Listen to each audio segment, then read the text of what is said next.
संत तो प्रार्थना कर सकते हैं, हाथ जोड़ सकते हैं कि भाई मत कर बुरे कर्म। आगे इंसान मर्जी का मालिक है, पशु थोड़ा ही है जो सांकल डाल के किले पे बांध देंगे। तो संतों का काम समझाना है, बताना है और सच्ची बात बताना। किसी से कोई दुश्मनी नहीं होती। संत जहां भी होते हैं सबकी मांगत खैर, सबों से हमारी दोस्ती नहीं किसी से बैर। बैर विरोध हो ही नहीं सकता संत का। और दोस्ती इसलिए, जो अल्लाह से, वाहिगुरु से, राम से प्यार करेगा उसकी औलाद से नफरत कैसे कर सकता है। तो संत तो समझाते हैं, जो सुन के मान लेते हैं बेइंतहा खुशियां हासिल करते हैं, और जो नहीं मानते वो खाली रह जाते हैं, दुखी रह जाते हैं। माने की गति कही ना जाए, ना माने पीछे पछताए। मान लो पीर फकीर की बात तो ऐसा नजारा मिलता है, ऐसी खुशी मिलती है, ऐसा परमानंद मिलता है जो बाजार में किसी भी मोल खरीदा बेचा नहीं जा सकता। सो वचन मान के जो अमल करते हैं, पीर फकीर की बात मान के जो चला करते हैं, उन्हें जिंदगी में कभी किसी चीज की कमी नहीं रहती। पीर फकीर बताते हैं सुमरन करो, उससे आत्मबल आता है, अंदर का हौसला, बुलंद हौसले हो जाते हैं। और जिनके हौसले बुलंद होते हैं, मुश्किलें उनके सामने ढेरी हो जाती हैं। मुश्किलें उनके सामने कभी रुका नहीं करती।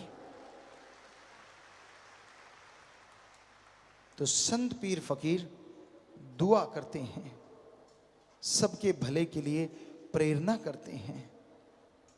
मालिक का सुमरन करो, मालिक से मालिक को मांगो, ये प्रार्थना करते हैं। तो आप ओम हरि अल्लाह वाहिगुरु का नाम जपा करो। उसके नाम में बेइंतहा लज्जत है, आनंद है, स्वाद है, नशा है, खुशियां हैं, और इंसान मस्ती से माला माल हो जाता है। दुई द्वेष के चक्कर में मत पड़ो, क्यों किंतु परंतु के झमेलों में मत पड़ो। वचन सुनो और वचन मानो। तो जैसे जीवन बीमा होता है वैसे आपकी आत्मा का बीमा हो जाएगा। यहां भी चिंता फ्री, टेंशन फ्री रहेगी आत्मा, और आगे भी जन्म मरण के चक्कर में नहीं पड़ेगी, वरना मालिक की गोद में बैठ के बेइंतहा खुशियां हासिल करेगी। तो परम पिता परमात्मा का नाम लेने में बड़ी लज्जतें हैं, बड़ी खुशियां हैं, बड़ी बरकतें हैं। मालिक बिन मांगे झोलियां भर देता है।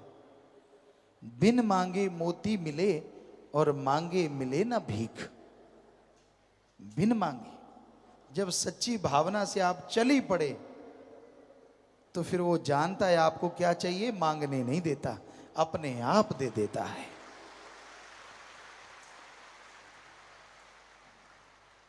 जिमीदार और एक मिस्त्री कारपेंटर की दोस्ती, बेहद दोस्ती।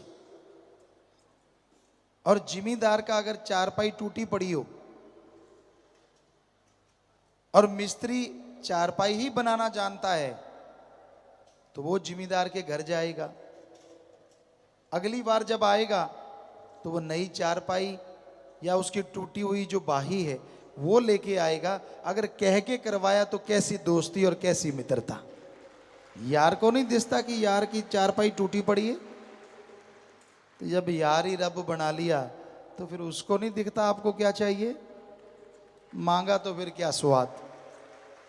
पर यार बनाना मुश्किल है, दुनिया में सैकड़ों यार बनाते हो, बदलते रहते हो। एक यार बना लिया, थोड़ा डिफेक्ट है इसमें, थोड़ा नुकसान है, दूसरा चेंज कर लिया। दुनिया में पता नहीं कितने कितने यार लोगों ने बनाए या बना रहे हैं। एक ही यार काफ़ी है अगर कोई सच्चे दिल से बना ले, और वो यार अल्लाह वाहिगुरु सतगुरु मौला राम है। जे बंदा आखे तेरा हाथा घाट नहीं रही बंदे नू, उसका बन जाए, कह दे कि मैं तो तेरा हूं और वास्तव में उसका हो जाए, उस आदमी को अंदर बाहर किसी चीज की कोई कमी नहीं रहा करती। सिर्फ माथा टेकने से, सिर झुकाने से बात नहीं बनती। सिर झुकाना चाहिए, ये सजदा करना चाहिए, ये इज्जत का प्रतीक है, लेकिन इतना करके ही बंद नहीं होना। सामने बादाम, घी, दूध, मेवे, मिठाइयां पड़ी हैं, सिर्फ माथा टेकते रहो, हाथ जोड़ते रहो, क्या ताकत आएगी शरीर में? नहीं आती।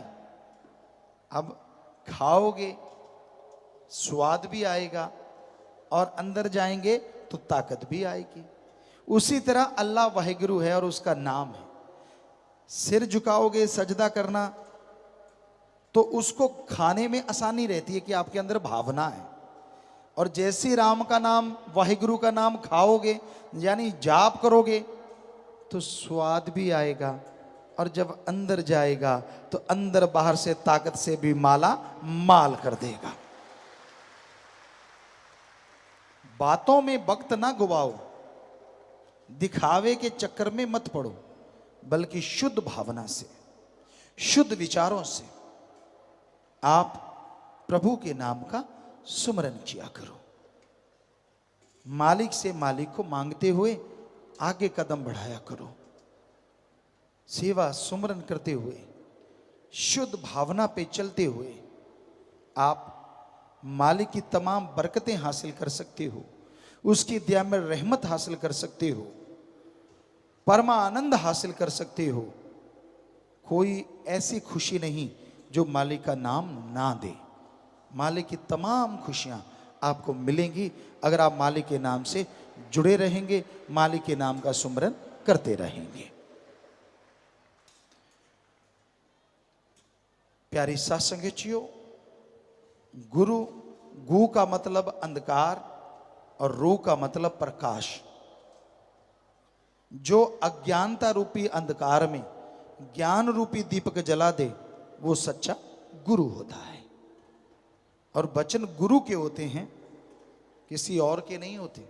आप कईयों से और वचन करवाने लग जाते हो, मेरे लिए वचन कर दे, मेरे लिए वचन कर दे। इस पे हमें एक बात याद आती है। एक अपने सत्संगी सुनाया करते थे, कहता जी मैं किसी के घर चला गया, किसी बाबा को लेके, हृदय सिद्धि वाला बाबा। कहता है एक जैसी शक्ल थी हमारी, थोड़ी सी मिलती जुलती। तो हम चद्दर लेके बैठे थे, सर्दी का मौसम था, कंबल लिया हुआ था ऊपर। तो एक लड़की आई और उसने कहता बाबे की भलेखे मेरे पांव के हाथ लगा दिए और कहने लगी बाबा जी आशीर्वाद तो दो।